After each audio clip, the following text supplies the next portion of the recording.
Okay, powerful, powerful. Yeah. So, how was the day one, the overall? What did you see there? Well, we got there at night, so Okay. it was pretty frustrating actually, because we couldn't see, we didn't know what to expect, and we were trying to get our room and everything, and so that first night was pretty rough. And then once we got our bearings throughout the next couple days, it was beautiful, man. It was really beautiful. Once we got stable, you know what I mean? How what did you see? What did you see there? Like, what was Black the whole people. experience? Black people. It's a beautiful thing, right? So what happened was, it was kind of not overwhelming, but it was shocking. Like, I knew it was gonna be black people there, but I didn't know it was gonna be black people there. And so it's just black people everywhere. Like, I'm talking about on the sides of the roads, selling stuff, selling food, items, working all different places in the malls, taxi drivers.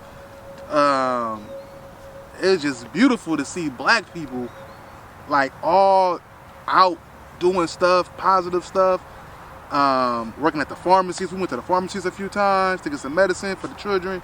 Yeah, man, it was like black people everywhere. Sound like heaven, all right? When we went to the mall, man, you can spot, you can spot the white people. It's so obvious. It's not many of them, and you can spot them. And it's just like, y'all don't belong here. Why y'all even here? It's just like something that can't be right. Why are y'all here? And then you see in Tanzania, it's like very low COVID cases, and so there's no mask at all. But the Asians were in the mall, and the Asians all had masks.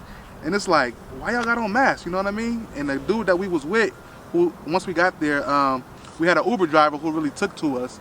And salute to Uncle KB, that's what we call him. Okay.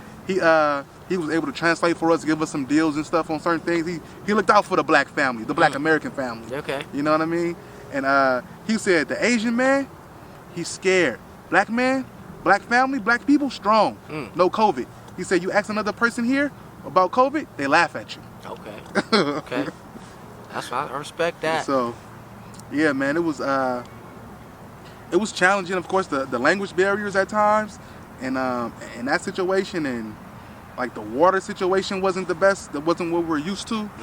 But overall experience, man, it's not once in a lifetime. But if you're a black person, no matter where you at in the diaspora, you gotta go to the motherland. Like, you were my inspiration for that too. You know, my wife had been wanting to go for a while, but once you came back and you said you went, you touched down, you showed the videos, I was like, okay. And then she was like, we gotta go. Yes, yeah, it's real. So shout out to her. Shout out to her, because I remember when she was asking me last year, and it was talking about, we going here, I want to go here, and I'm like, all right. And then when you told me you was going, I was like, I'm like, yeah, we need more people there. So shout out to her. Shout out to the wife. The black woman, no. Man. The black woman, no. Yeah. Okay. So, but being there, how you said the water situation? What was the water like? All right, so we didn't stay at no fancy hotel. You can once you get there. We was in Dar es Salaam. Okay. So that's a major city in Tanzania. And so we stayed like, when we first got there, we were at like I'm gonna say a regular hotel.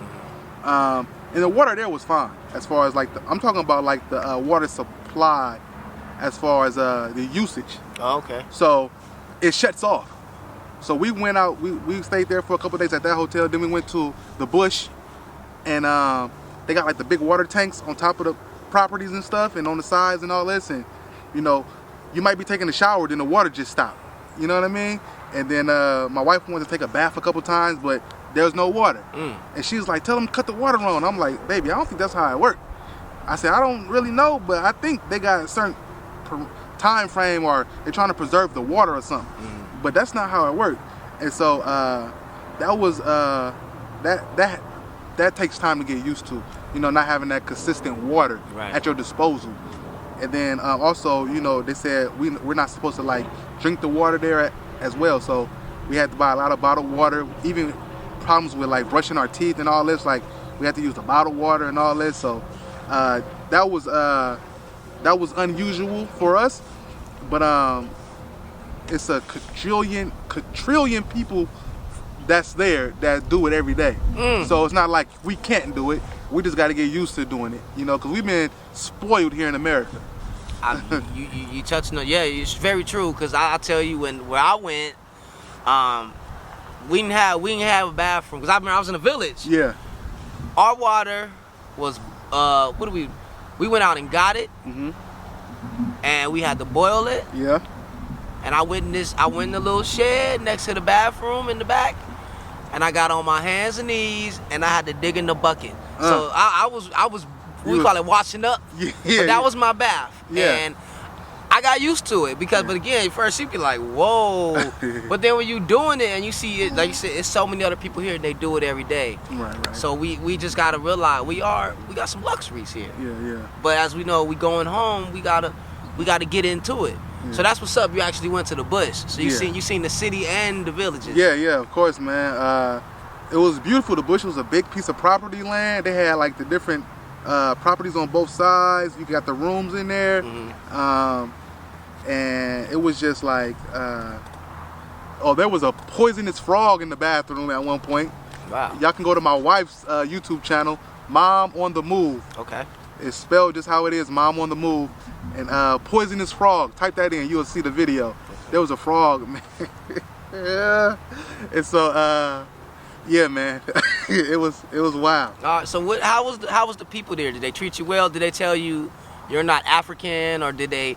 I'm sure they noticed that you weren't from there, but did they? No. Oh, so they thought you was from there? Yeah. Go ahead. They thought we was from Tanzania. Oh. And only when I told them like my little history about my little family dynamic of Nigeria is when they said, oh yeah, I see Nigeria, yeah. But when we first got there, going back to the airport, the guy spoke to us in Swahili, and we had that experience.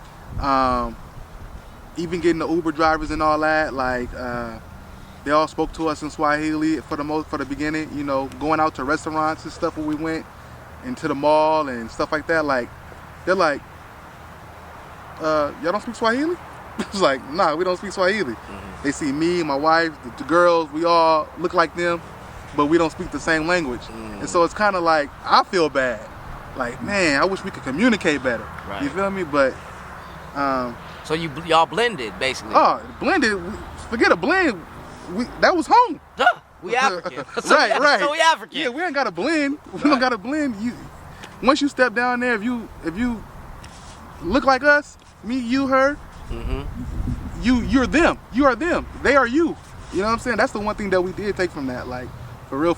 Like, there was no like, oh, you're American, or we think you're American, or they didn't know we was from California. You know what I'm saying? Like, until we actually told them our clothes that we wore, like, or whatever, like, that kind of, made them question. But our presence, nah. So it was really, and I feel the same way. It's like, it was really just till we opened our mouth. Exactly. And be like, oh, where you from? Right. How was it to see black money? What was your experience when you first seen the money? How'd it feel? I was like, black man on the money. The president of Tanzania was on the money. Beautiful, ain't it? It is beautiful. It was like, I don't got these dead slave owners in my pocket. Right. And that was beautiful.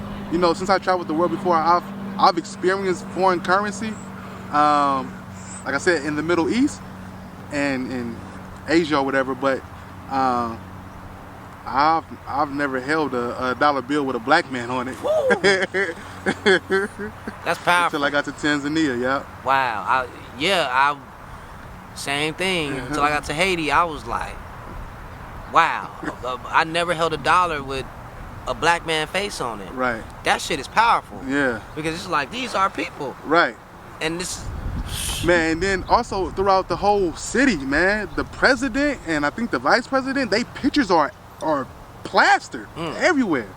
So you can't escape it, bro. Like, if you anything but African, black African, if you anything but that and you see that, you gonna know like where you at. You know what I mean? You're gonna be like, man. Word. So overall, you're saying that your experience, that the people of Africa or Tanzania, they treated you very well. Oh yeah, man. Everybody. The one thing about it was everybody loved us and loved the children, and they want to just hug and pick up the kids. And normally, like, if you in the States, you're like, nah, man, don't touch my kid. You feel me? Like, we about to fight. You know what I'm saying? Right. But there, it was more like, your daughter's beautiful. Oh, let me see. And then they talked, Jumbo, and they talking and saying thank you and how you doing and all this. And they like, I say, oh, we don't speak Swahili. They're like, oh, where you from? America. Oh, okay. Dope.